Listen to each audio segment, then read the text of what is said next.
നമസ്കാരം, ഞാൻ മനോജ് സി മണി. ഇന്ന് നമ്മൾ ഡിസ്കസ് ചെയ്യുന്നത് ബ്ലൂ സോണിനെ കുറിച്ചാണ്. നിങ്ങൾക്കറിയാമോ, അമേരിക്കയിലെ ആൾക്കാരുടെ ആയുസ് എന്ന് പറയുന്നത് 78 ആവറേജ് ആയുസ്. എന്നാൽ അമേരിക്കയിൽ 70,000-ലധികം ആൾക്കാർ 100 വയസ്സ് കഴിഞ്ഞവരുണ്ട്. അപ്പോൾ ആവറേജായിട്ടുള്ള ഈ ആൾക്കാരിൽ നിന്ന് ഈ 70,000 ആൾക്കാർ എന്തൊക്കെ വ്യത്യാസങ്ങളാണ് അവരുടെ ജീവിതത്തിൽ ചെയ്തുകൊണ്ടിരിക്കുന്നതെന്ന് പതുക്കെ ഒരു സംശയമുണ്ടായി. അങ്ങനെ ആ കാര്യത്തെക്കുറിച്ച് വളരെ ഡീപ്പായിട്ടുള്ളൊരു 20 വർഷക്കാലത്തെ ഒരു സ്റ്റഡി നടക്കുകയുണ്ടായി.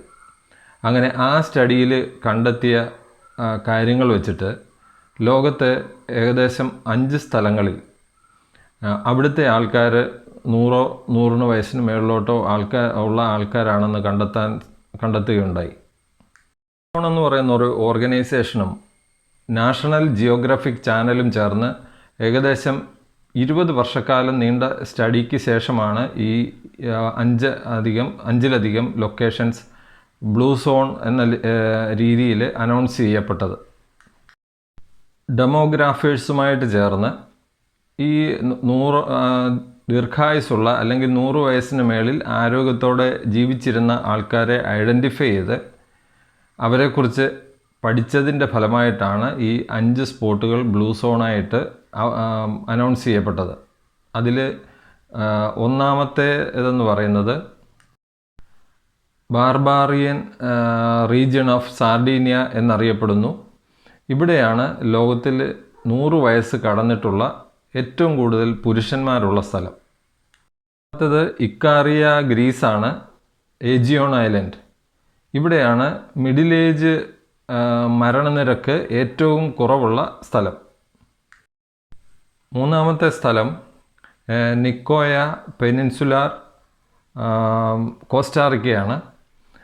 ഇവിടെയാണ് ലോകത്തിൽ 100 വയസ്സ് കഴിഞ്ഞ പുരുഷന്മാരുള്ള രണ്ടാമത്തെ സ്ഥലം. ഒപ്പം തന്നെ അവിടെ മിഡിൽ ഏജ് മരണനിരക്ക് വളരെ കുറവാണ്. നാലാമത്തെ സ്ഥലം ലോമാ ലിൻഡ, കാലിഫോർണിയയാണ്.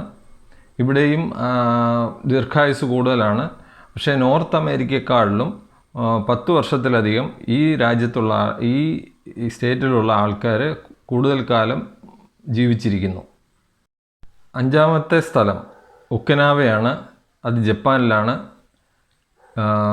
100-ഉം 115-ഉം വയസ്സൊക്കെയുള്ള ആൾക്കാർ വളരെ ഹെൽത്തി ആയിട്ട് അവരുടെ നമ്മൾ സാധാരണ യങ് പീപ്പിൾ ജീവിക്കുന്ന പോലെ തന്നെ ദൈനംദിന കാര്യങ്ങളും ജോലിയും ഒക്കെ ചെയ്ത് ജീവിക്കുന്നു. ആ ഒക്കിനാവ സ്റ്റേറ്റിൻ്റെ ഏറ്റവും വലിയ പ്രത്യേകത എന്ന് പറയുന്നത് 100 വയസ്സ് കഴിഞ്ഞ ആൾക്കാരുടെ 70% സ്ത്രീകളാണെന്നുള്ളതാണ്. അങ്ങനെ ഈ 5 ലൊക്കേഷൻസാണ് ബ്ലൂ സോണായിട്ട് അറിയപ്പെടുന്നത്. നിരവധി സ്റ്റഡികൾ ഇതിനെ ബേസ് ചെയ്ത് നടക്കുന്നുണ്ട്. പലപ്പോഴും നമ്മുടെ നാട്ടിലുള്ള ആൾക്കാർ ചിന്തിക്കുന്നത്, പ്രത്യേകിച്ചും കേരളത്തിലുള്ള ആൾക്കാർ ചെയ്യുന്ന 50-60 വയസ്സായി കഴിയുമ്പോഴത്തേക്കിന് എല്ലാം കഴിഞ്ഞു എന്നാണ്. പക്ഷേ